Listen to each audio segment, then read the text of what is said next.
रुपयांची 10 नाणी म्हणजे किती रुपये? हा इथं लिहा 1 रुपयांची 10 नाणी म्हणजे किती रुपये झाले? 10. लिहिचं एक हात पुरत नाही असं. 5 रुपयांची 2 नाणी म्हणजे किती? 5 रुपयांची 2 नाणी म्हणजे 10 रुपये. 2 रुपयांची 3 नाणी म्हणजे किती रुपये? 2 रुपयांची 3 नाणी म्हणजे किती रुपये होणार? किती रुपये होणार? 6.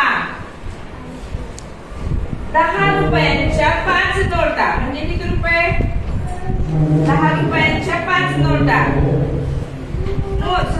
हा बरोबर. 10 रुपयांच्या 5 नोटा म्हणजे 50 रुपये. 100 रुपयांच्या 3 नोटा म्हणजे किती रुपये? 300. किती रुपये? 300 म्हणजे 3 वर किती शून्य येणार? 2. बरोबर. 500 रुपयांच्या 2 नोटा म्हणजे किती हजार? 1000. 1000 बरोबर.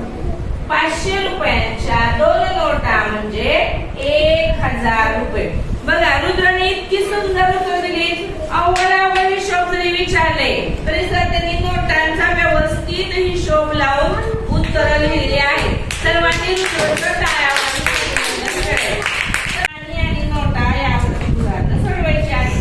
पहिलं गणित आहे 5 रुपये अधिक 2 रुपये अधिक 2